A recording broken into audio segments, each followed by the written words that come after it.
Sambuddhasana Aradhana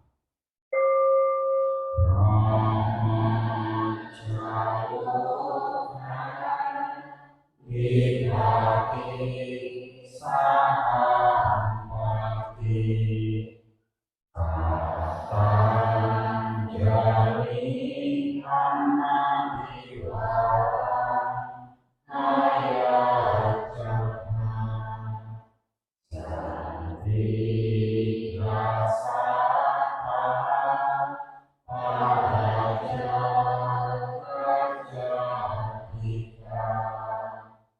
Yese Buddhana Anuga Imam Paja Rama Sarpati, sang penguasa dunia beranjali seraya memohon di alam semesta ini adalah makhluk-makhluk yang memiliki sedikit debu di mata mereka.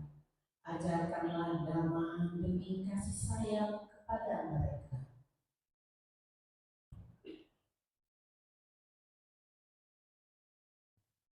Namo tassa bhagavato arahato sama sambuddhassa. Namo tassa bhagavato arahato sama sambuddhassa.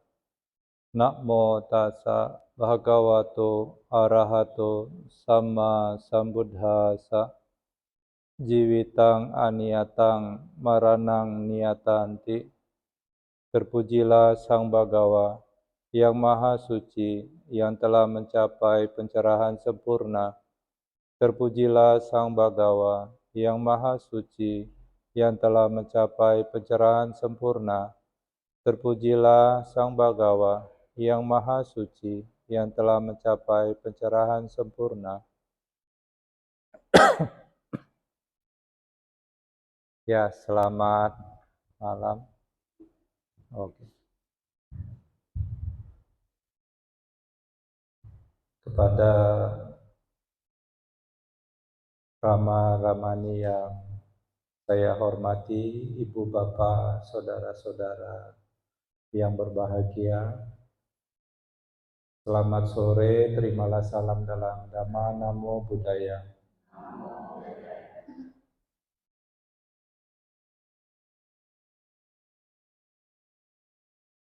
Semoga semuanya dalam kondisi yang sehat dan bahagia ya.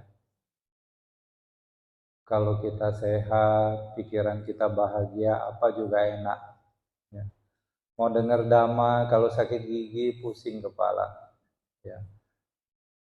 Baiklah Ibu Bapak, Saudara-saudara, pada kesempatan sore ini saya ingin mengajak Ibu Bapak mempraktekkan apa yang Sang Buddha ajarkan. Ada 10 hal yang bisa kita jadikan sebagai perenungan. Salah satu misalnya Buddha Nusati, merenungkan tentang kualitas-kualitas Buddha.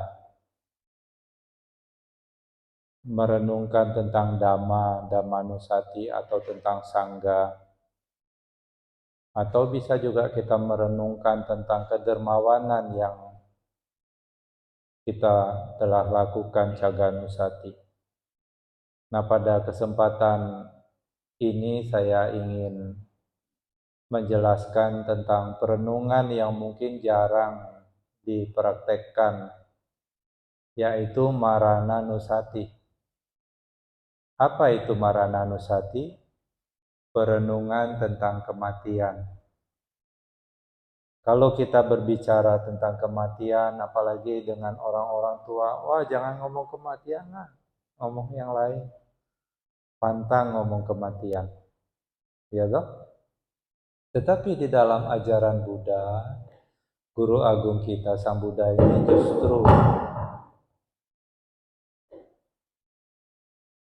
justru mengajarkan kepada kita kematian ini harus kita renungkan.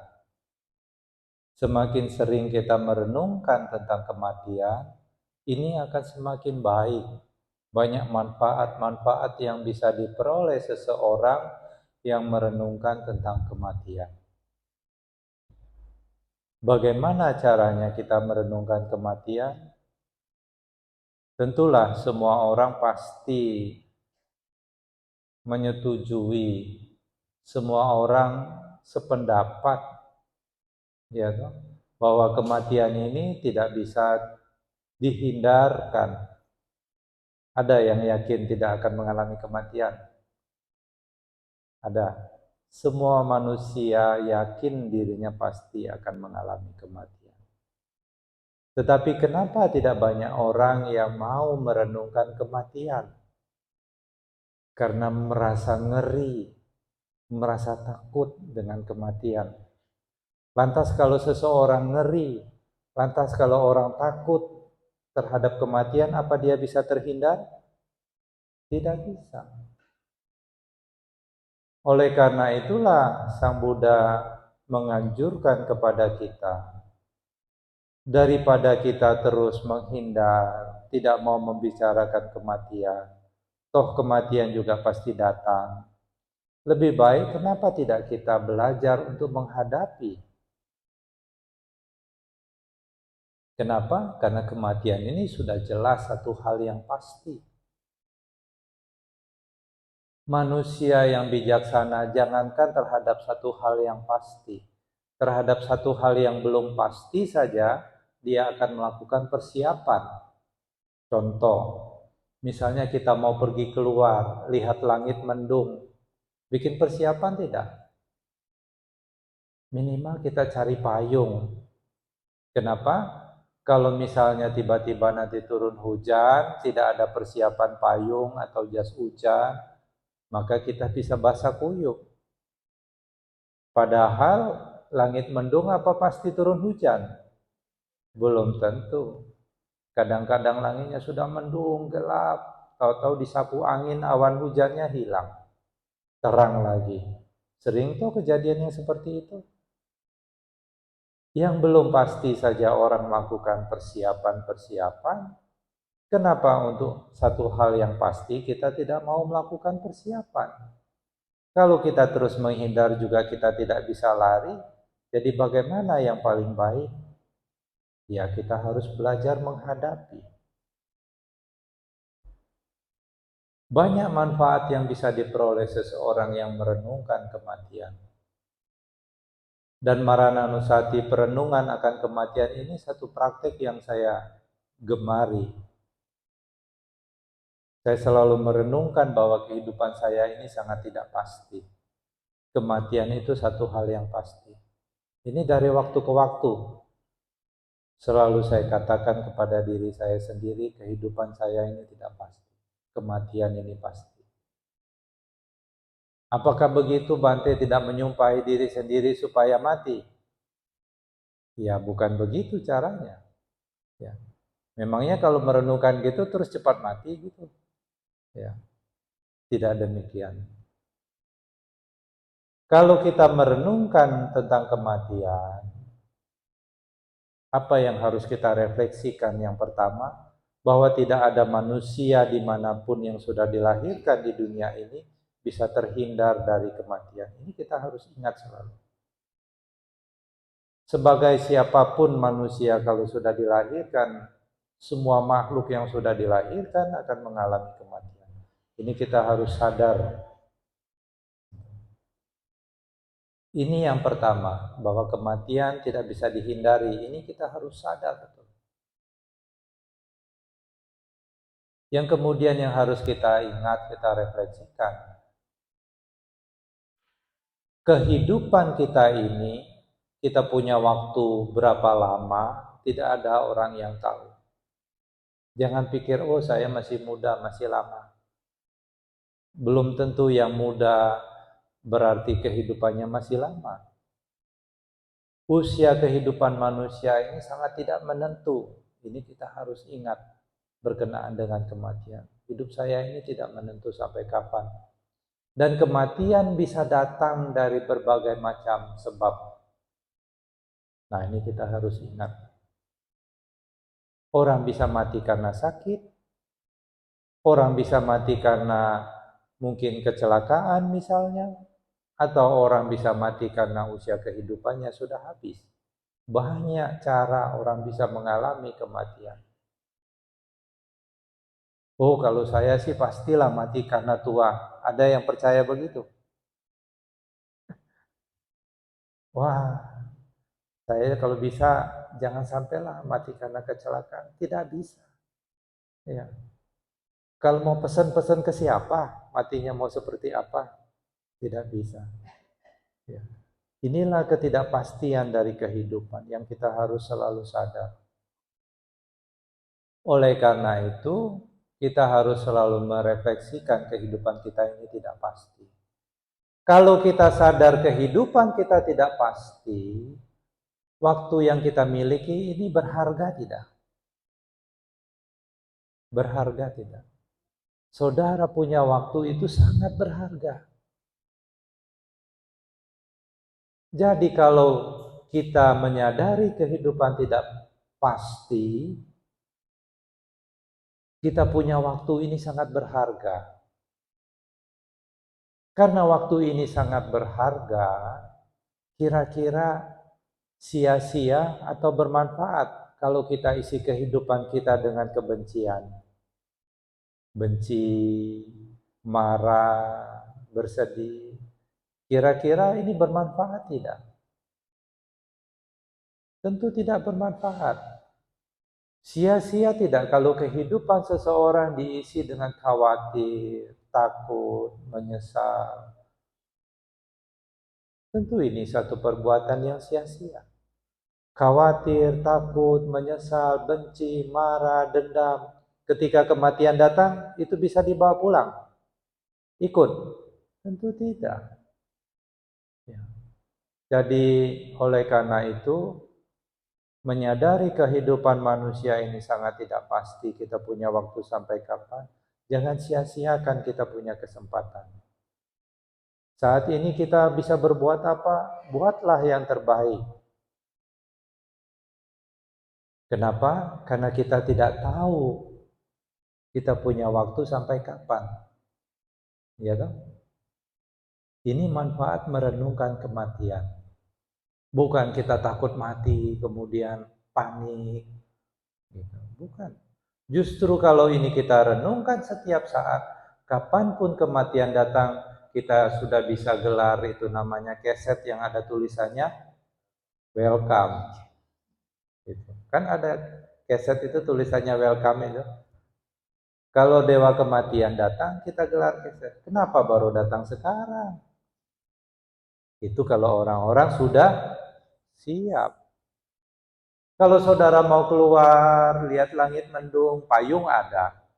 Bahkan jas hujan juga ada. Takut tidak? Tidak khawatir. Kalau sudah ada persiapan. Ya. Jadi ini manfaat kita merenungkan kematian. Membuat kita tidak menyia-nyiakan kesempatan, tidak menyia-nyiakan kita punya waktu. Orang-orang yang ada di sekitar kita, inilah orang-orang yang berharga.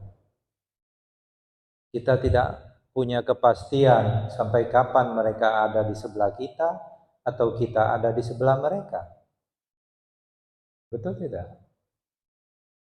Ini manfaat pertama dengan merenungkan kematian.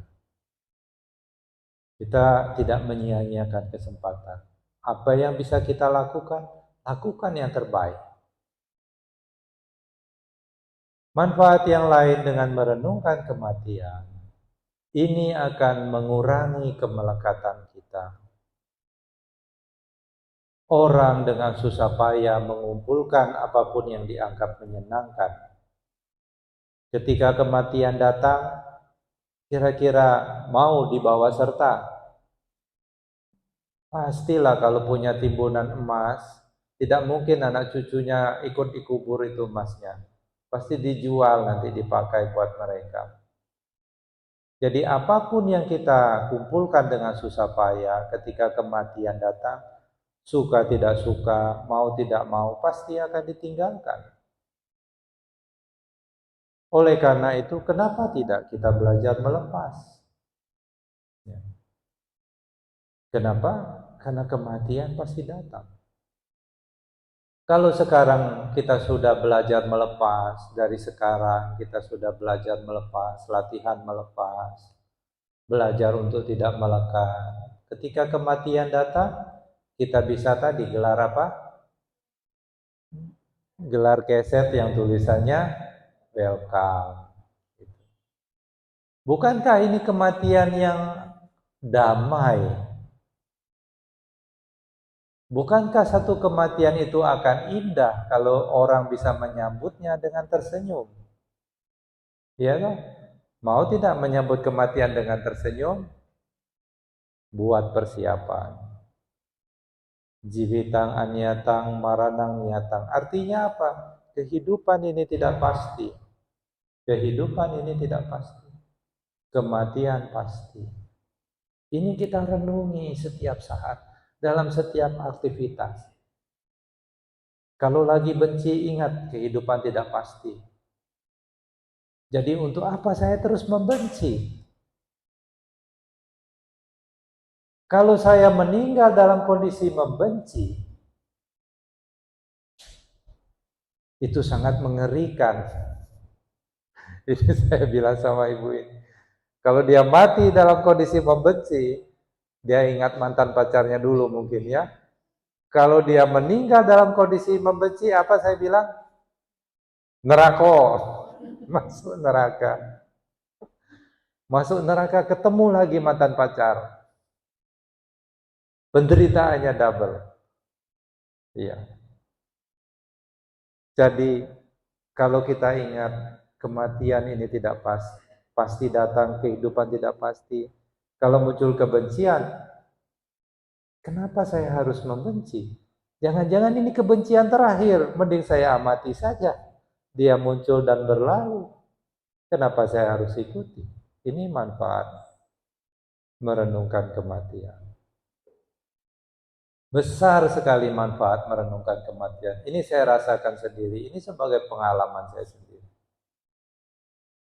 Saya kalau pergi kemana-mana, misalnya kalau saya naik pesawat, biasanya kalau naik pesawat itu antri gitu. Mau masuk ke pesawat antri, di Garbarata namanya itu juga antri. Kadang-kadang ada orang buru-buru. Saya nggak pernah marah itu. Justru saya tersenyum. Kenapa? Karena setiap kali saya naik pesawat, satu kaki saya sudah melangkah ke pesawat, jangan-jangan ini penerbangan yang terakhir. Itu aplikasi perenungan kematian. Kita tidak usah takut. Ada yang nggak setuju kematian ini pasti datang? Ada yang nggak setuju? Angkat tangan. Yang nggak setuju keluarlah. Ada yang nggak setuju kalau kehidupan kita ini tidak pasti? Ada yang nggak setuju? Setuju semua kan? Jadi kalau setiap kaki saya sudah satu langkah naik ke pesawat, saya selalu berpikir, mungkin ini penerbangan yang terakhir. Kalau sampai pesawat namanya di atas kan bisa jatuh. Kalau pesawat nggak bisa jatuh artinya di parkiran. Kalau pesawat di parkiran bisa jatuh tidak?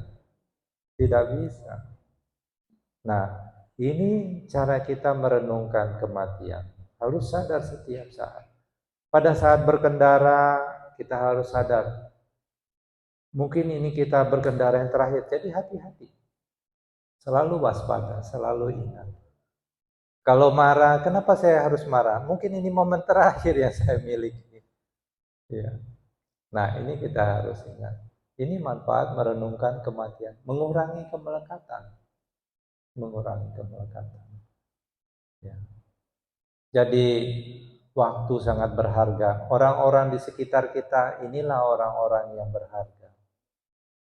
Ada satu cerita, ya, ada seorang kakak pergi naik kereta dengan adiknya.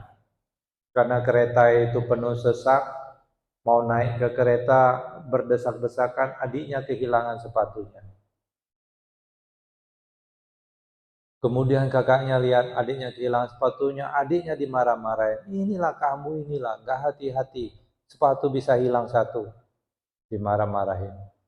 Setelah jalan keretanya beberapa saat kemudian, setelah sekian waktu, keretanya kecelakaan. Keretanya kecelakaan. Tahu apa yang terjadi? Kakaknya tidak bisa menemukan adiknya.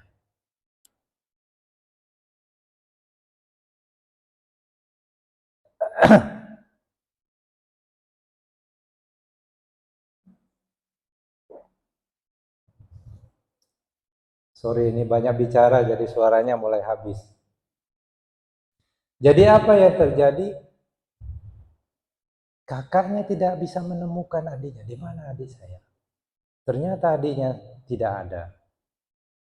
Gitu.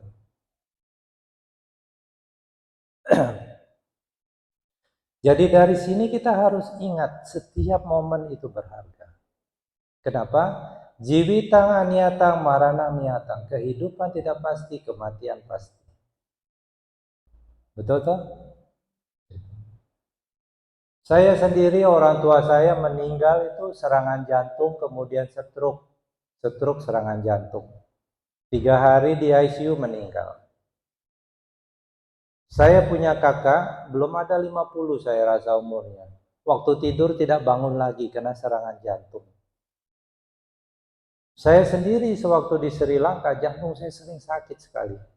Kalau lagi sakit itu seperti ditusuk-tusuk dada saya sebelah kiri. Kalau lagi sakit, berjalan saja tidak bisa. Semakin melangkah semakin sakit.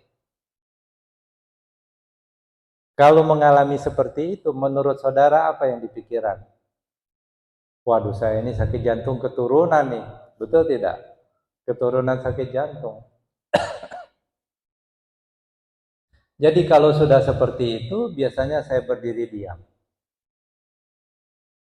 Saya amati nafas. Nafas masuk, nafas keluar, nafas masuk, nafas keluar. Yang saya pikirkan hanya satu pada saat seperti itu. Ketika saya mati, nafas ini masuk atau keluar ya? Cuman itu saja ya saya penasaran. Ya. Pada saat saya mati ini nafasnya itu masuk atau keluar. Kenapa? Karena saya sudah siap, kalau saya sudah memutuskan saya tinggal di tempat seperti itu banyak resiko, ada ular berbisa, ada binatang buas, ada gajah liar, ya. Apapun bisa terjadi. Mati itu pasti. Saya sadar sekali mati itu pasti. Gitu. Kapan saya juga tidak pernah tahu.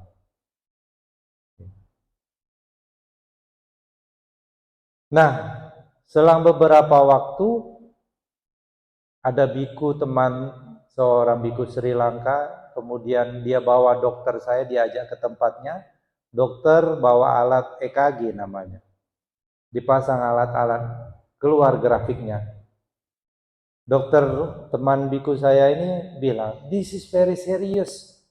You can die," katanya. Kira-kira bagaimana pendapat Anda? Tambah yakin tidak? Waduh, bisa mati saya kapan aja. Tambah kuat tidak persepsi kita bahwa kematian ini bisa datang kapan saja? Kemudian saya diajak, let's go to big hospital, many equipment, kata dia. Diajak saya ke rumah sakit yang besar. Waktu itu jam 12 lewat malam, setengah malam lewat. Saya dibawa ke rumah sakit besar. Sebelum itu saya dibawa ke puskesmasnya, dia ambil ambulan. Saya ingat dikasih 9 macam obat. Satu obat saya ingat sampai sekarang, aspirin. Karena aspirin obat yang umum, pengencer darah. Mau menuju rumah sakit besar itu jalannya berkelok-kelok. Saya orang kampung, namanya orang kampung jarang naik mobil, kena jalan berkelok-kelok, muntah semua. Muntah semua. Sudah sampai rumah sakit yang besar, saya masuk di UGD. Dipasang lagi alat-alat, keluar grafiknya. Dokter di sana bilang, tanya saya, "Kamu ada alergi obat tidak?" Saya bilang, "Saya tidak ada alergi obat." Saya dipaksa menginap di rumah sakit yang besar itu, mereka sedang siapkan tempat untuk saya menginap. Jadi ada bangsal besar, ada tempat tidur. Di depan saya ada satu orang juga mau dipersiapkan untuk tempat menginap.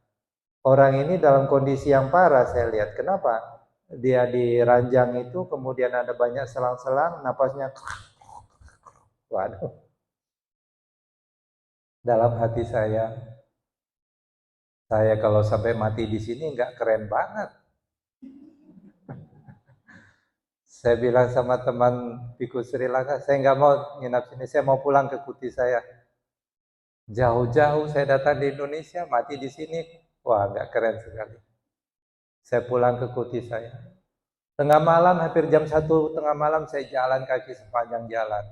Karena badan saya lemah, saya habis muntah, kepala saya pusing. Kalau di Sri Lanka biasanya di perempatan atau di pertigaan orang bikin satu bangunan untuk sembahyang ada Buddha Rupang. Jadi saya tidur di belakang tembok, orang tidak lihat. Pagi-pagi saya numpang bus, saya pulang ke kuti saya di tengah hutan. Sejak saat itu, itulah pengalaman yang paling bahagia. Kenapa? Saya sadar betul saya bisa mati kapan saja. Kenapa? Bapak saya mati kena serangan jantung. Koko saya mati kena serangan jantung. Jantung saya juga sering sakit. Ini pasti jantung saya bermasalah. Mulai saat itu sangat bahagia. Kenapa? Karena saya betul-betul bisa mengamati moment by moment dengan betul-betul dengan jernih. Setiap momen sangat berharga. Ketika itu betul-betul kuat, persepsi itu di dalam pikiran, kita bisa mati kapan saja. Kehidupan ini tidak pasti, maka setiap momen itu akan jadi momen yang sangat berharga. Tetapi, kalau kita disuruh praktek seperti itu, pikiran kita kan lebih pintar. Sang Buddha katakan, jiwitang anyatang, kehidupan tidak pasti, maranang niatang. Itu Sang Buddha katakan toh. Saudara percaya? Saudara percaya kehidupan tidak pasti? Oh, saya percaya. Bohong.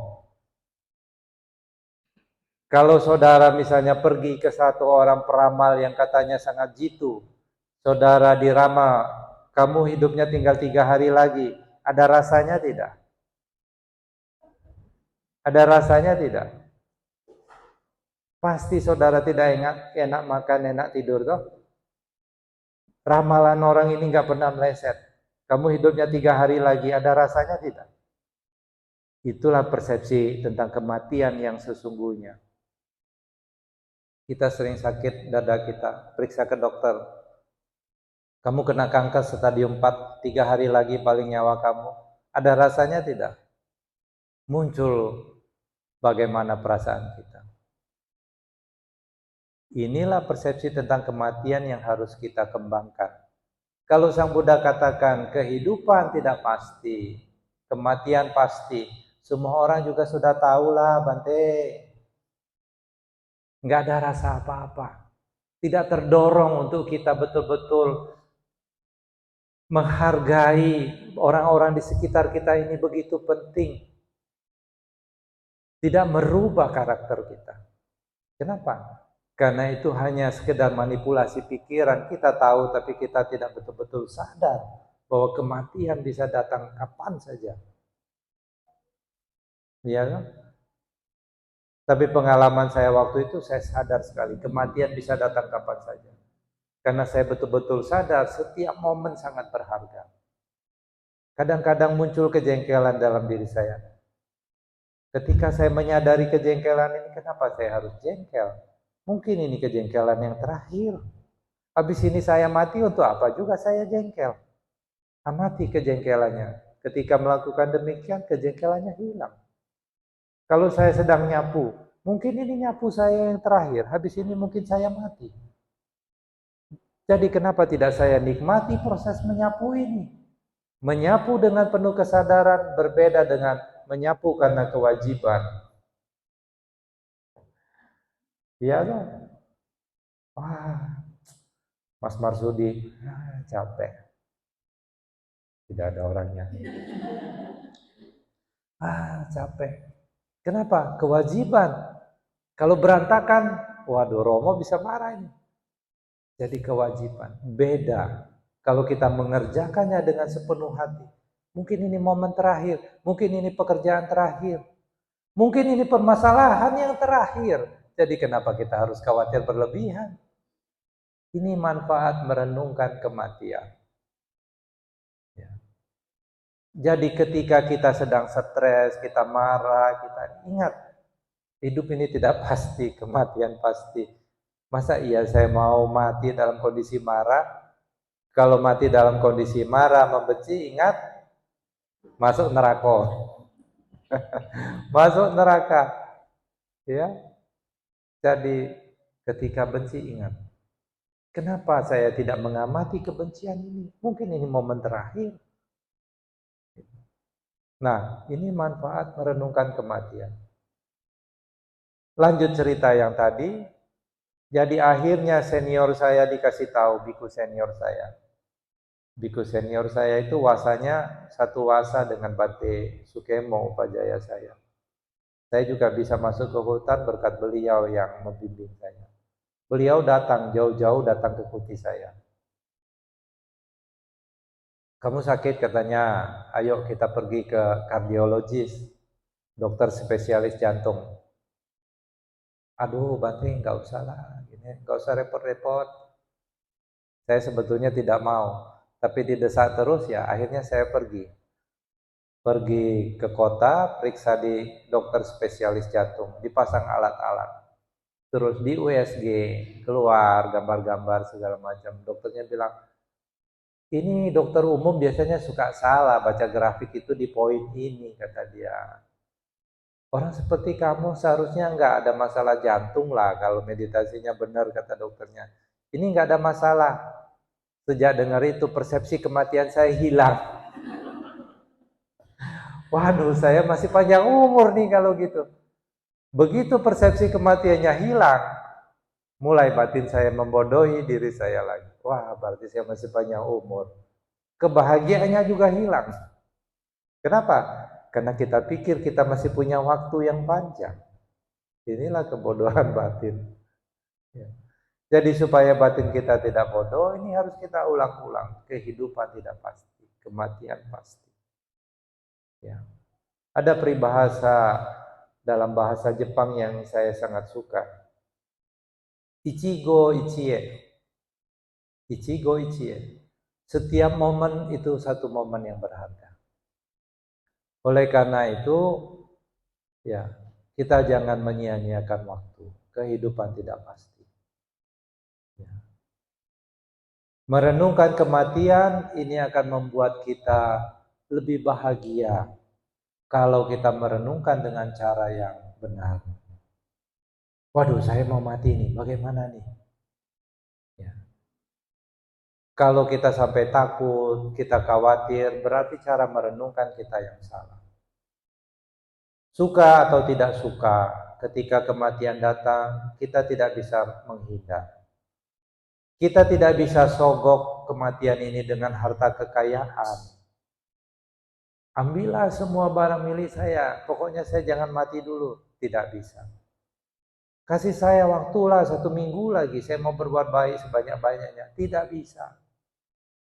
Kalau sudah kematian datang, tidak bisa disogok. Umur kita kalau sudah memang waktunya habis, tidak bisa diperpanjang juga. Oleh karena itu, waktu yang kita miliki sekarang sangat berharga. Kalau kita menyadari ini betul-betul, apa yang harus kita lakukan? Apa yang harus dilakukan? Teroris saja, kalau sudah ketangkap polisi, terus mau dihukum mati, dia rajin sembahyang tidak? Rajin sembahyang tidak? Rajin sembahyang. Bahkan tengah malam pun dia tetap sembahyang sampai pagi. Apalagi kalau tanggal hukuman tembaknya sudah ditentukan. Itu teroris. Anda kan bukan teroris. Kalau kita sadar kita ini waktunya sangat terbatas, kematian bisa datang kapan saja. Apa yang harus dilakukan? Berbuat baik. Berbuat baik, dengan kata lain, kalau orang berbuat baik, berarti dia mengurangi perbuatan yang buruk.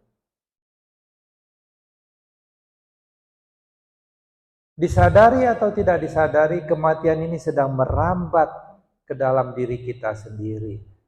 Percaya tidak? Coba lihat rambut saudara ini. Jangan rambut saudara lah, rambut saya sendirilah ya. Rambut saya sudah satu-satu tuh mulai tuh. Muncul itu yang warna putih-putih. Itu tanda apa itu? Tanda penuaan. Kalau sudah tua, satu langkah lagi,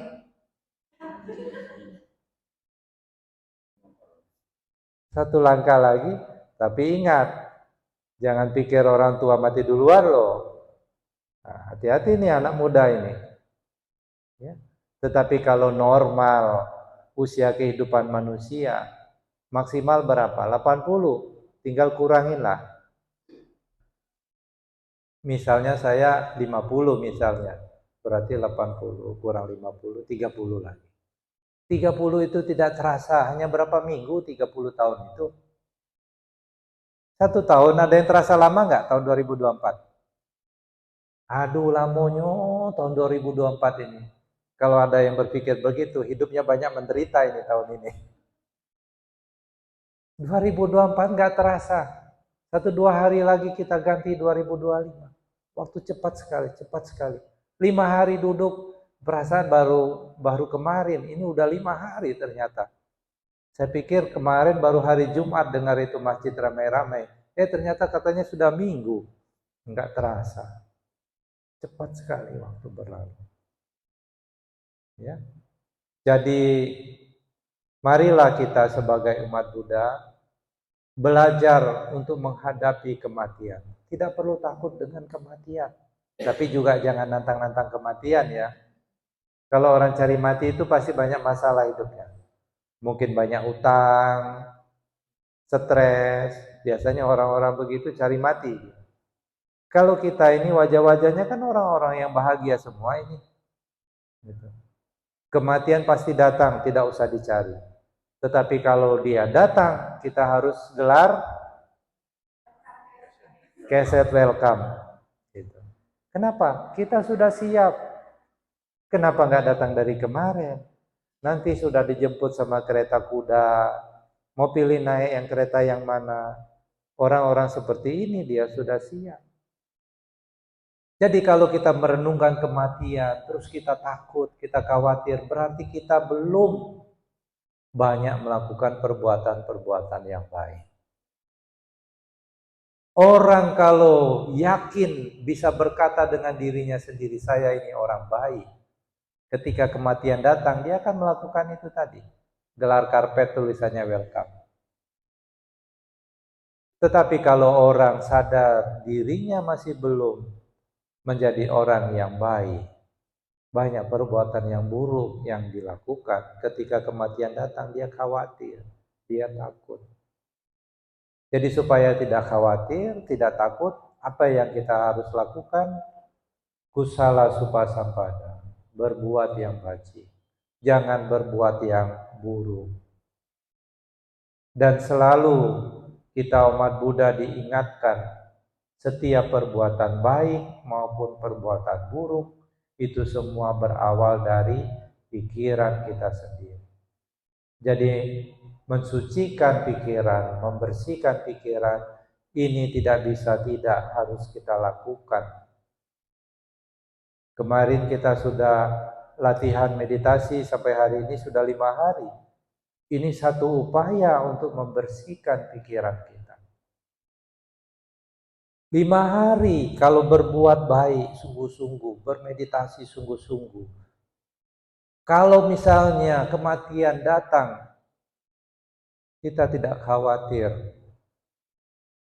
Ya, tapi di sini tidak ada keset ya tulisan welcome. Ya. Tetapi kalau kematian datang, kita ingat perbuatan-perbuatan baik kita tidak khawatir. Manfaat merenungkan kematian membuat kita tidak panik ketika kita menghadapi kematian. Ketika seseorang menghadapi kematian dengan pikiran yang tenang, kemudian dia ingat perbuatan-perbuatan bajik selama hidupnya sebagai manusia, maka orang seperti ini akan berbahagia ketika kematian datang dan dia akan terlahir kembali di alam-alam surga. Ini manfaat kita merenungkan kematian. Jadi ingatlah, kematian itu pasti datang, tidak bisa dielakkan.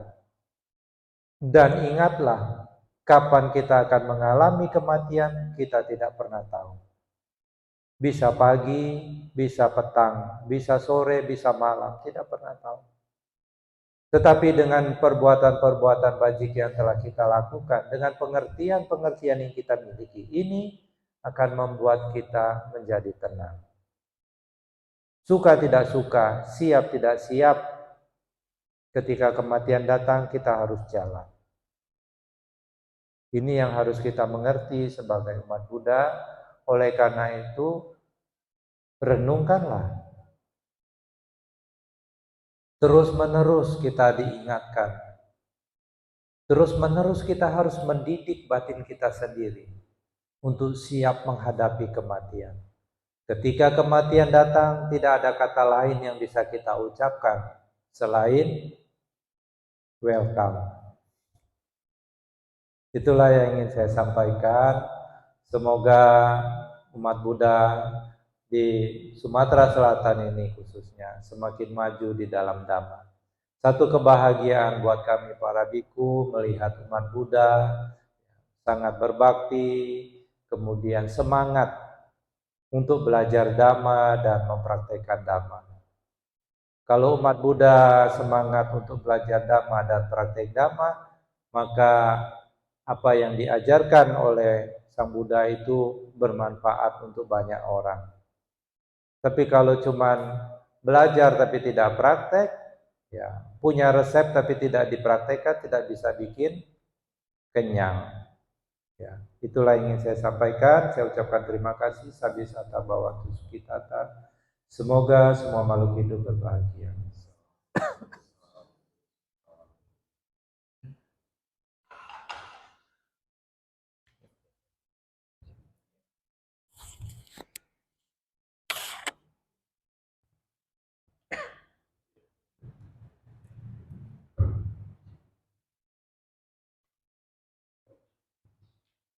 Marilah kita semua berserah menjadi